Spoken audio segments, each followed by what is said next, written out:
I work in global politics, and what I think about a lot are shifting paradigms, and I'm a social theorist, so I think in big ideas, big concepts.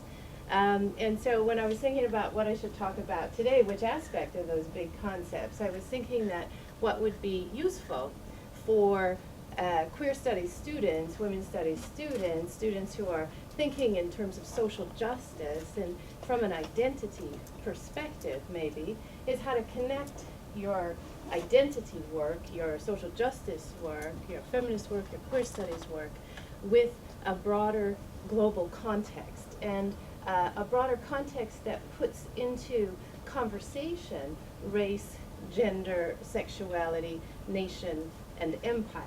Right? So I'm sure that all of you have studied something about intersectionality, yeah?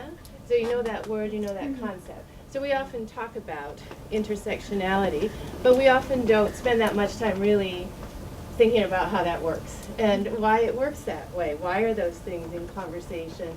Why do those identities come together? How does power work in relation to all of those? So that's what I'm going to offer some way to frame the work that you already know and to connect your lives with things that are happening to other people, bigger movements in the world and bigger structures of power. So the other thing I just want to start with is by just saying that it's a crucial time on the planet. Do you feel that? Do you feel that it is a crucial, we're on the precipice of a lot of major changes, right? And it's always changing because that's the nature of human life and social life. Things are always changing, but we seem to be in a real kind of hyper flux, right? Where things are accelerated, such a dynamic speed, and so many interests are representing themselves. So you have all these social movements happening around the world, right? You have Occupy movements here, you have people gathering in squares to challenge corrupt governments in Egypt and Morocco and different places. You have students occupying universities for like 2 years in England. Who ever heard about that? There's a lot of things that are happening in the world we don't hear about, right? But it's that people are moving, right? And people are moving from the perspective that there has to be a better way to live. There has to be a better way to organize ourselves. So I like to think about those folks looking for a better way as moving towards the light, right? And moving all of us towards the light by making those demands.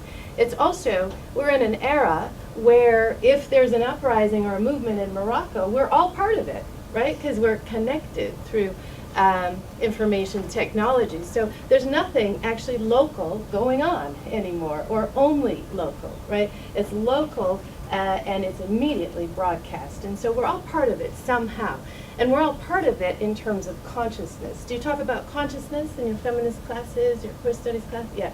Okay. So in terms of consciousness then, so we're not there, we're not hands-on doing things everywhere, but we're part of this wave of consciousness, right? That's evolving us, that is evolving the species, evolving human life, yeah? So it's a crucial time for people who are moving towards the light to come out, right? To come out and to speak and to share what you know and to know more than ever. I've always thought that to be feminist, to be social justice, to be doing queer studies, we need to be smarter than everybody else, right? Because we need to know the terrain of power, right? And so it's crucial, right? Whatever work you're doing, whatever interests you have now, whatever you're thinking, oh, this isn't that important, it's important. It's important, right? For your personal lives, certainly, that you walk through the world knowing that you are powerful, but for the lives of us all, for the light, for the consciousness that's moving across the planet, you're part of it, yeah? There are other movements, right? There are other movements that are more rigid, more exclusive, right? More dogmatic, holding on to old ways of doing things, holding on to structures of power, right? And that we'll call that the forces of darkness. And I heard somebody use this analogy the other day. It's like we're at high noon. High noon means that the sun is at its brightest and the shadows are at their darkest, right? And so we're just seeing this increasing polarization between light and dark. Light's going to win. Light always wins. That's the truth of it. But there's ways that we can accelerate that, right, by being super, super smart and knowing what we're talking about. So I just want to talk a little bit about this paradigm. And my talk is called From Conflict to Decolonial Planetary Consciousness, Feminism for a New Paradigm. But I just want to talk a little bit about the old paradigm for a minute, so we have a sense of what it is that we're working with. Okay, and so this, how do I do, oh, there it is. Okay, so this paradigm, it's, I call it the 1492 paradigm of global politics. 1492, what happened? Oh, thank you, Barbara. Columbus apparently discovered America. It seemed to be the opening of European colonialism, which created sort of the globalization that we see now. The structures of globalization that we see now come to us through this paradigm, right? And it's a paradigm of sort of 500 years of creating structures that reflect, right, the European interest, the colonial interest, the patriarchal interest, the modern interest of that era. And there's sort of three major structures that are part of that 1492 paradigm. And I'm not going to talk a whole long time about that. This is just to give you a little context. But we get some foundational assumptions about the international system and about globalization from these things. So the sovereign state system is, 1648 is the magic year that it's said to have existed, right, or been created. The sovereign state system is a creation of European nations. They created it in order to establish peaceful relations between European states while they each navigated the world, colonizing territories around the world. So this was a way of creating peace for European states while they did their external colonization, right? The sovereign state system, the meaning of the word sovereign, right, or sovereignty, is to be self-determining, right, to be self-ruled and self-governing.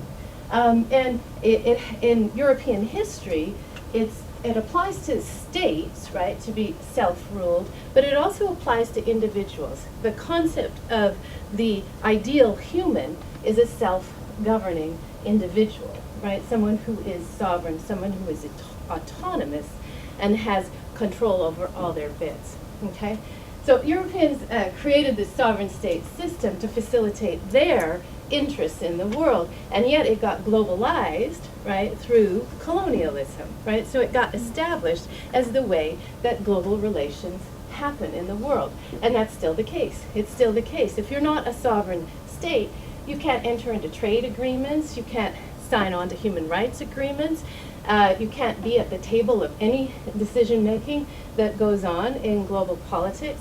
You cannot use violence to defend your interests. You can't go to war legitimately. There's a lot of things that you're not allowed to do. I'm not saying hooray war, I'm just saying that's a privilege of being sovereign, right? So sovereignty is kind of a desirable condition. If you know about the Palestinian territories, for instance, seeking sovereignty so that they can defend their interests, right? And they're not being recognized for that. Okay, you have this system of sovereignty where you have some states that are sovereign, right? What's the opposite of being self-determining and self-ruled, right? You are governed, right? You are ruled by others. And so sovereignty in the sovereign state system is a way of also dividing the world between those that are able to be self-determining and those that need to be governed, right? And so it's not separate, this sovereign state system, from European colonialism. It's actually central to the colonial project to establish who can rule themselves. This is also relevant then to at the individual level. At the individual level, those who are seen to be self-determining and self-governed, right, are those who have the capacity of rationality, of linear thought, of control over their emotions, right, etc. Sounds familiar? Yeah, it's the patriarchal man, right? It's the ideal man. So this is ideal man writ large, right, made into states, okay? So this means that, and you have to know too that Europeans, as they are now, as they were then, are the minority population on the planet. So they're also establishing, in their understanding of the time, sovereignty to be in the nature of Europeans. It's inherent to Europeans to be self-determining. All Europeans? No, not women, not children, right? Not people who are improperly sexual. We'll get to that. You know, so it's not all Europeans, but those who are ideally human, ideally fitting the bill, right, of what we call humanity, okay? So this sovereign state system, this is the highest law in international law. Every state has to follow it. We know that after Europeans, empires declined, right? All these states became independent, so the majority of the world now lives in sovereign states. There's about 191 states in the world. But all of those states that became independent had to conform to a system already in play, right? So a sovereign state system established according to European values and European rules about everything, households, men, women, how you produce, how you work, all of that. European values, they had to conform. We refer to that sometimes as second-tier sovereignty, right? They're sovereign, but only to the extent that they conform to European values. So it's already a divided world, right? It's already a divided world. Okay, the other major structure, European colonialism, not separate from the sovereign state system as we're talking about. We get some major developments and major assumptions from European colonialism. One is that Europeans, the ideal Europeans, are the rightful rulers of the world. And I'm not exaggerating. That is written into international law, that's written into history books, the rightful rulers of the world, bringing civilization wherever it is that they go. Civilization just means made in the image and likeness of how they do things, right? And we get from modern European colonialism a massive taxonomy. Do you know what the word taxonomy means? A way of categorizing things. You look at scientific charts and see flowers categorized and animals categorized. A major taxonomy, a racial taxonomy. Because part of the European project, or colonial project, was to map all of the species of the world into a hierarchy of life, right? And in particular, a hierarchy of humanity that goes from black to white and all points in between. Now, they're not the inventors of prejudice or bigotry or whatever. I think that's been around for a long time. But they're the inventors of a scientific classification system based on biology, based on some notion that our race comes to us through lineage, through biology, and that our race, our biological bits, have something to do with our social value. Right, with our social value. There's a translation of biology into social value. We get a whole bunch of other things from European colonialism, but I'll just leave it there. Massive division of humanity, right, and a massive hierarchy that I think we're still working with, yeah? Yeah, okay. Just checking, I haven't been out for a while. The other thing the other major structure we get during this period, overlapping, of course, so many ways that these things are intertwined, is the development of capitalism. And capitalism is the foundation of globalization at the moment. And it's said to sort of start in the 1700s or so. And it started as a agriculture. There was a point in human history when every single population on the planet lived through agricultural means. And then it became industrial, and now it's a knowledge economy, and sometimes we talk about neoliberalism. There's different phases of capitalism and globalization, but we get some major assumptions from capitalism also. And capitalism is not distinct from colonialism in so many ways that it was in the colonial territories where a lot of techniques of capitalism got developed, in sugar plantations, for instance, and different things like that. I don't have enough time to go into all these things, but anyways, because I have a bigger story to tell.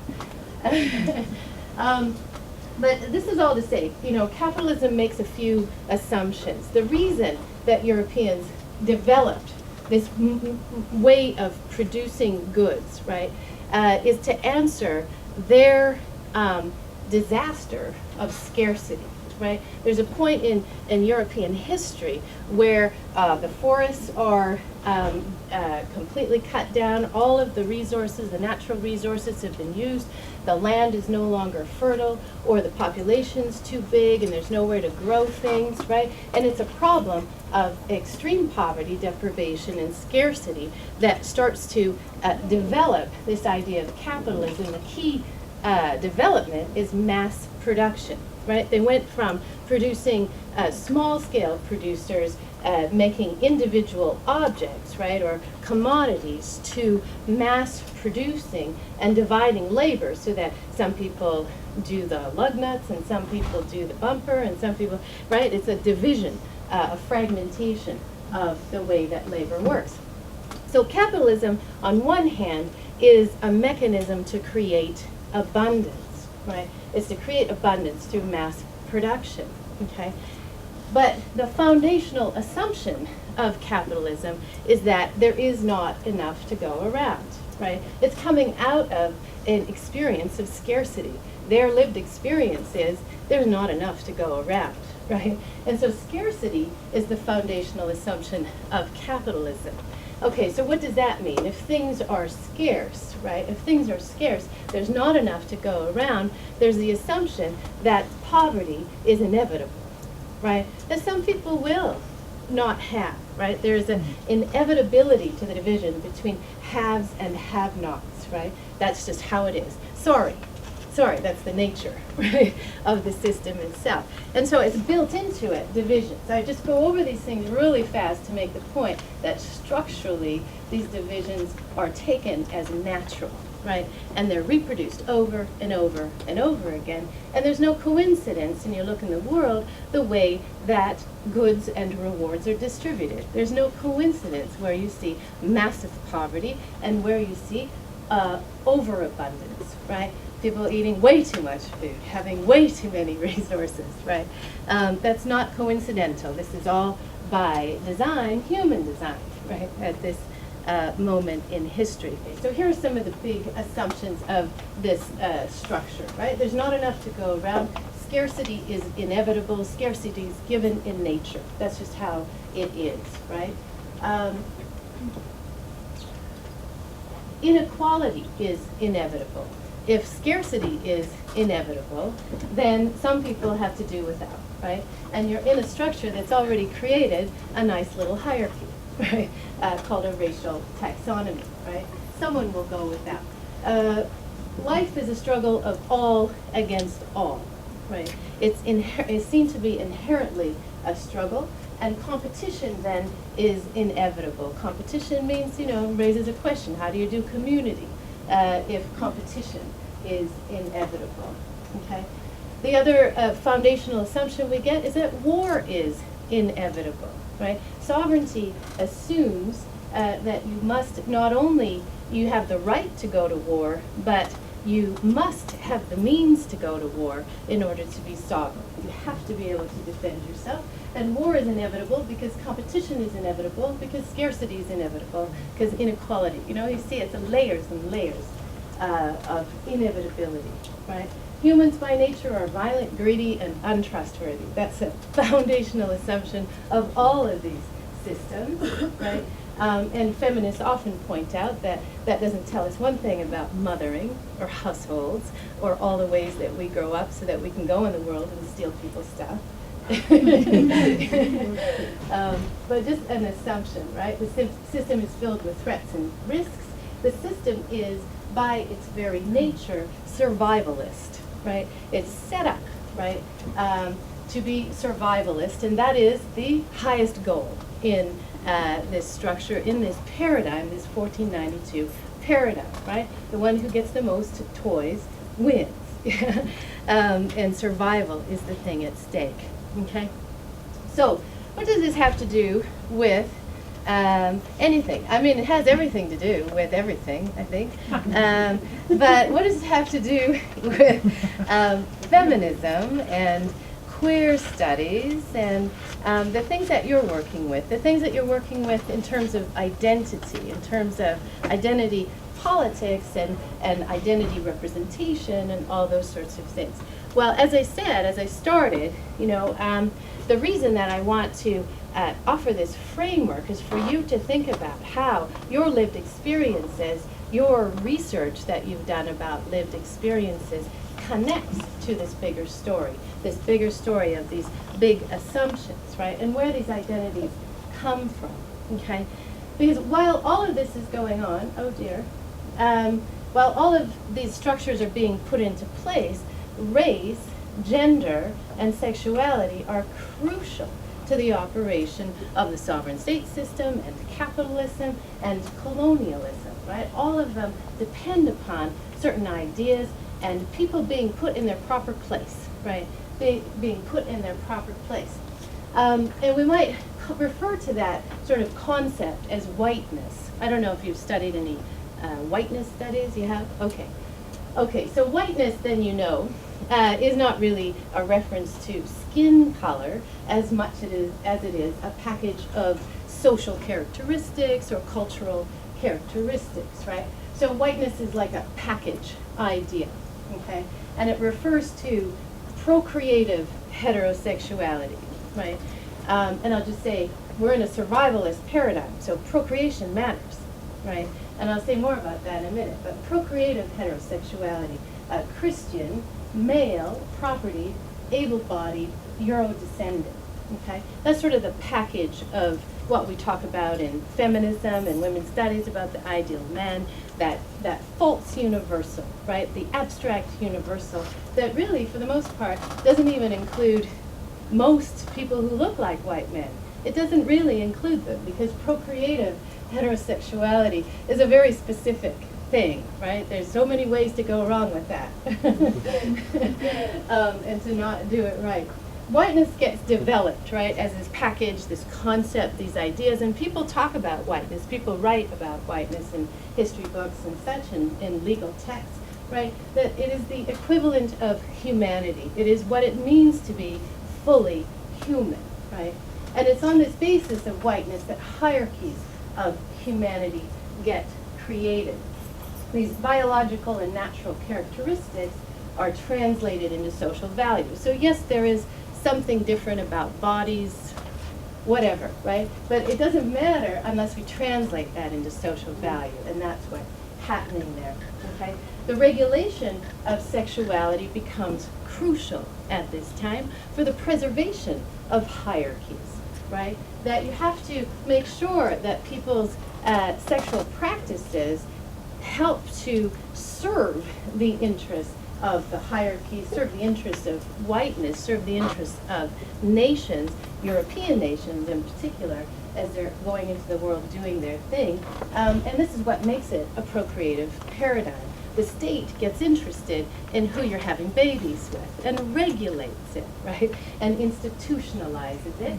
And it's broader than just having babies, right? The procreative paradigm is very afraid of desire, right? And so this is why anybody who does not fit the procreative heterosexual model, right, is a problem, right? Because that means desire is outside the bounds of regulation, yeah? And women's bodies become the prime site of regulation, of legal regulation. Now the state's telling you when you can use birth control, under what conditions you can have access to those sorts of things. And it becomes very important so we can track lineage. The babies come out of women's bodies, and we need to know what race it is, what descent it is, what nation it is, all of that. So women's bodies are the prime site of regulation for procreation, but everybody's bodies become a site of regulation, public regulation, when you think about it in terms of desire. Yeah? Is this making sense? Yes. Okay.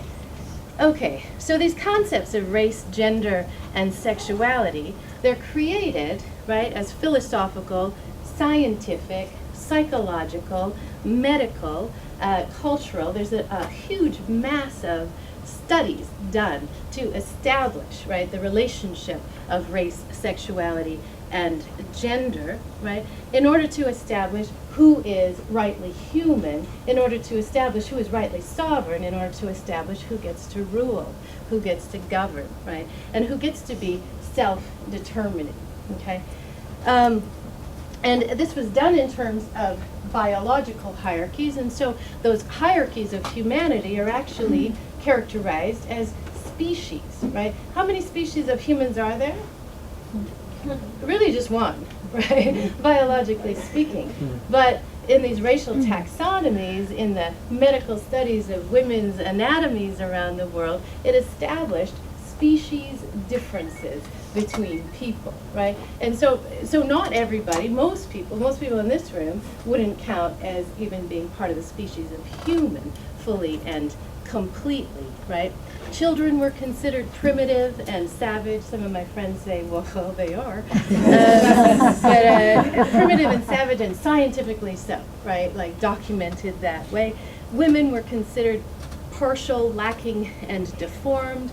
Black and brown people, different ways, different studies had them occupying a subspecies of humans, or missing links between animals and humans, or all those studies that I'm sure many of you have heard of.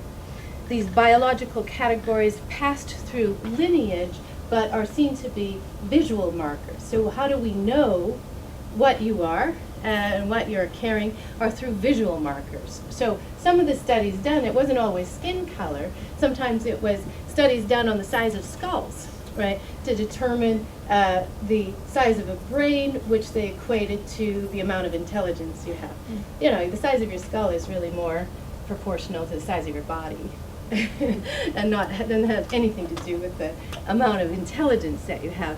But these were some of the scientific ways. These visual markers were thought to tell us a hidden truth about people that we could know by looking at them, measuring them, etc. Now, this is a structure, right? What we're talking about, this is a structure. So different populations can get plugged into this structure. Different populations at different times in different nations are considered to be subhuman, and sometimes those different populations get to evolve and become fully human. For instance, in the US, there's a book somebody wrote called How the Irish Became White. The Irish, when they first came to the US and in Ireland too, were considered to be white Negroes. That was often the language used, that they were inferior creatures, inferior beings, subspecies of humans, and eventually in the US they became seen as white, right, having the characteristics of whiteness and thus human. So populations can change, and you can plug different people in because it's structural, right? And it's the structure that we need to address more directly, I think, because that's where these things happen, okay?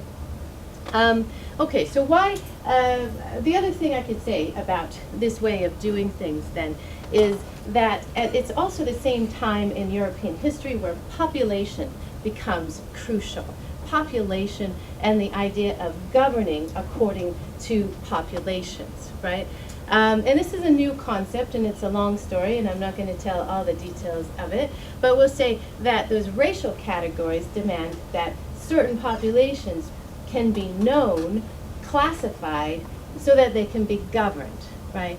And certain populations determined to have the same characteristics, right? So this is around the same time in European history where states start to document things like census, right? You fill out census forms and do those racial boxes, and now we're all free, so we can be mixed or whatever. Anyways, it's a way of categorizing, classifying, and regulating. It's how we're governed, right, on the basis of populations. So around 1700s, right, England starts to document things like deaths and births and migrations, which they never did before. Right? It didn't matter before, but it became a matter of governance, and let me just say, a matter of democratic governance. How do you control people after you've given them freedom? You count them up, you have them voluntarily tell you who they are, what they are, right? So that they can think that they're free. I'm freely filling out this census form, right? So there's no protest, there's no rioting. We all do the census, yeah. But you know, it's the illusion of freedom, so that we can be regulated and governed better. That's a side point. But sexuality continues to matter to the state. It continues to matter as a public issue. And here I'm talking about it structurally, not so much about particular identities, because those identities, some of you were presenting about earlier, all of us study it at some point or another, those sexual identities of being heterosexual or gay or trans or however it gets framed, right? Hetero, fluid, somebody mentioned earlier. All those ways that it gets framed, all of them are generated through a framework that imagines that sexuality needs to be governed, right? And so we kind of participate in that governance by claiming my homosexuality or my identity is this. We kind of participate in that structure of governance, and it's a very, you know, savvy system. It works pretty well because we do think we're free in the midst of that being governed, yeah? Yeah, but sexuality continues to matter, and it's taken as an indicator of our relative humanness, right? So if you think about some of the same-sex marriage debates, right? Conservative people say, well, what next? You're going to marry your dog, right? Well, we're talking about humans marrying humans. We're talking about humans loving humans, right? We're talking about humans having a human relationship. How did that extend to other species? It's a mystery. It's a mystery, unless you know that an ideal sexuality is one that is taken as a marker of being human, right? Of being human, yeah. An ideal sexuality doesn't use toys either, and doesn't do any perverse poses in the park. You know, like there's a lot of people that don't fit that idea. It's not just gay people, it's not just trans people, okay? So the way that So this idea of biology, these natural characteristics, is crucial to the way that racism works. It's crucial to the way that heterosexism works. It's crucial to the way that sexism works. And these are all interrelated structurally, right? It's the same arguments about how we can divide people and govern them more effectively. Okay, so the last thing I'm going to say on this topic before we're moving on, because I have another topic that's connected. You'll see the connection, I'll tell you. Before we move on, I just want to say that, you know, we talk a lot about patriarchy, and we talk a lot about, sure, corporations and people doing bad things and conservative people and the darkness. I talked about that earlier, right? We talk about that. The thing about structural power is that it shapes our subjectivities. It shapes what we think we know. It shapes our identity. It is a lens. It is a lens through which we know ourselves. It's a lens through which we know others, right? Our subjectivities get framed through power, yeah? And so the first time that you took a women's studies class or a queer studies class, the first time you heard a concept or an idea, you became aware, right? You became aware, my head's full of stuff that is not true about me, right? My head's full of stuff that is not true about anybody, actually. And you get tweaked, right? That's the light. That's the light. You get tweaked to something is not right here. We can say this, that there is so much that we think we know that comes from power, right? And so our subjectivities, our own consciousness becomes the site of activism. We don't have to change somebody else's mind. Now we're talking about consciousness, right? We don't have to change the CEO of this or that. We don't have to make Monsanto stop doing what they're doing in Brazil. We don't have to stop all that because what we can do is change our own ways of seeing, our own ways of thinking, our own knowledge, right, about what's true and right in the world. And that will stop things like the denuding of forests and the poisoning of rivers and the displacement of populations all over the world for corporate reasons, right? That will change that as we change, as we become more aware, right, of the ways that we are shaped in power. Because the fact is, until we're aware of it, we participate in it, right? We participate in it. And so subjectivity as a site of activism, I think it's a very exciting idea to me that I don't have to make anybody else do anything differently. I get to just, know more, see more, work on my own ways of thinking, and to bring them into alignment with my heart, right? Because ultimately it's your heart that brings you to study these things, yeah? It's ultimately a heart's desire to see a better world, right? And so to bring our consciousness, to bring our subjectivities into alignment with our hearts, that's powerful. That is powerful in your personal life, in your social life, in your community life, in the global life. Yeah? Okay, so just to summarize, anybody know Jackie Alexander, wonderful feminist theorist, wonderful book, Pedagogies of Crossing? She makes the point that we're in this paradigm of separation, procreative, survivalist, biological, and she shows us all these divisions. Many of these I've talked about: human, non-human, sacred, secular, sacred, political, sacred, human.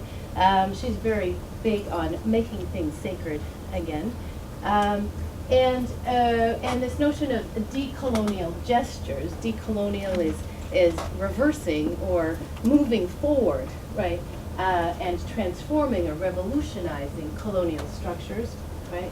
And part of a decolonial gesture is to realign things that have been violently divided that always belong together, right? That always belong together. We could say that about all of humanity, right? We could say that about men and women. We could say that about a lot of things that always belong together, okay?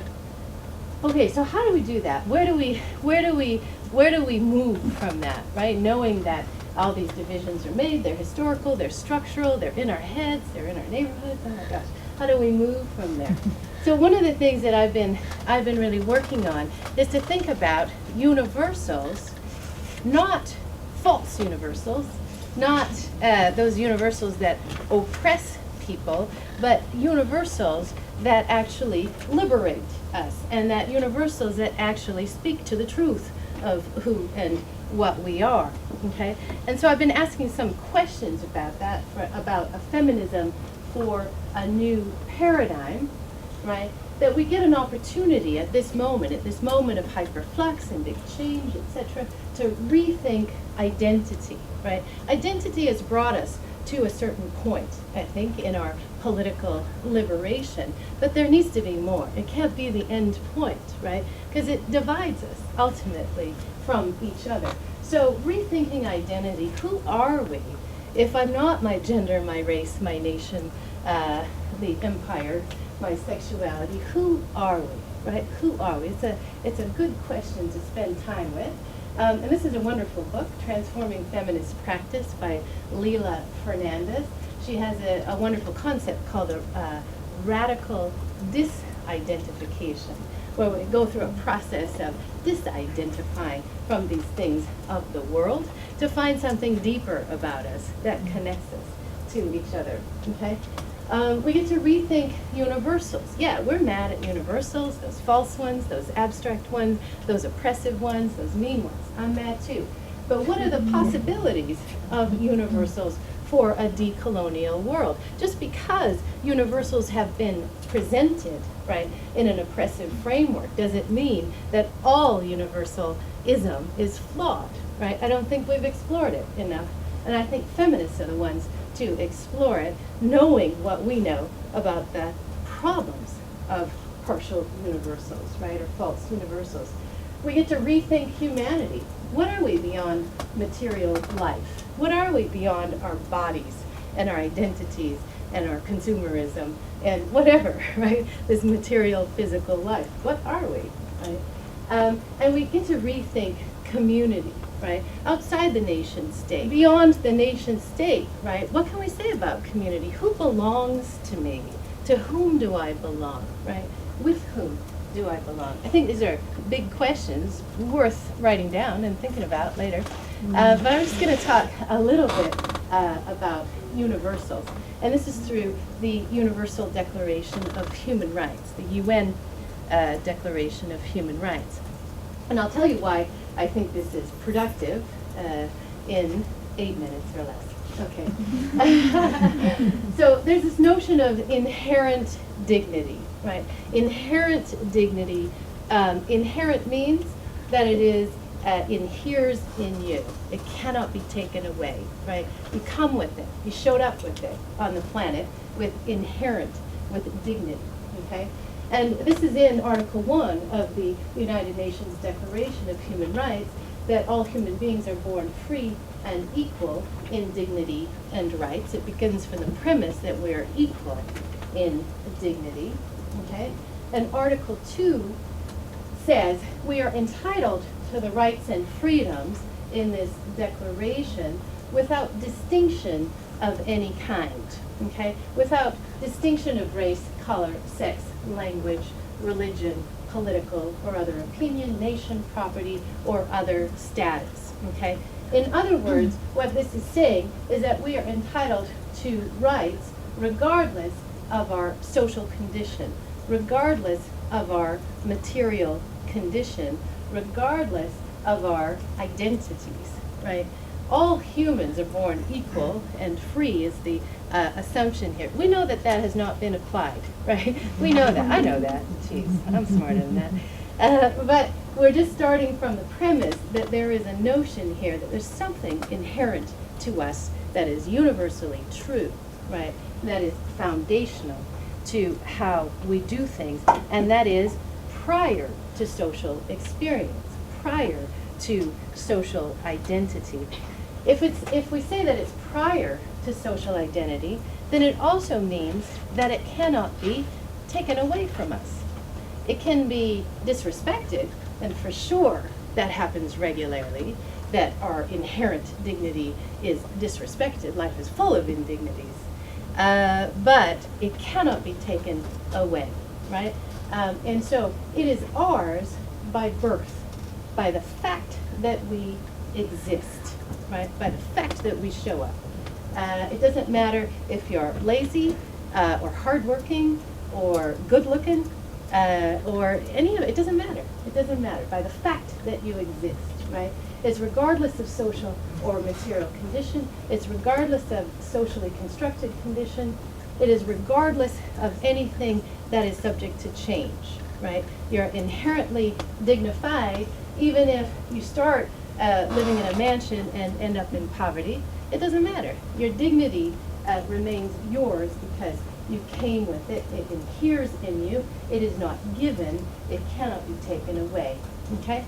And so it's a concept worth thinking about if we think about inherent dignity as a universal, as something that not for the United Nations to work with, that's not what we're talking about, for us to work with, for those of us who are interested in changing the world. Let me just put it that way, and making the world a better place, right? What if we saw through the lens of inherent dignity? What are we starting with? What are we starting with when whoever it is that we meet, whether we recognize them or not, whether their customs are familiar or not, whether they're dressed in a way that makes sense to us or not. The starting point is the intrinsic, unalterable worth of each person, right? What if we saw everybody through that lens, right? It'd be, okay, just, well, I'll leave it there. The lens of inherent dignity, it challenges the merit argument for worthiness, right? So we often say in this country, well, you know, those folks don't work hard, so they don't deserve a basic level of subsistence, right? If you're seeing people through an intrinsic and unalterable worth, right, it doesn't matter. It doesn't matter. Everybody is worthy of conditions that respect their dignity. It doesn't matter who they are, what they do, right? If you start from the lens of inherent dignity, there is no basis on which to exclude anybody from goods or rewards.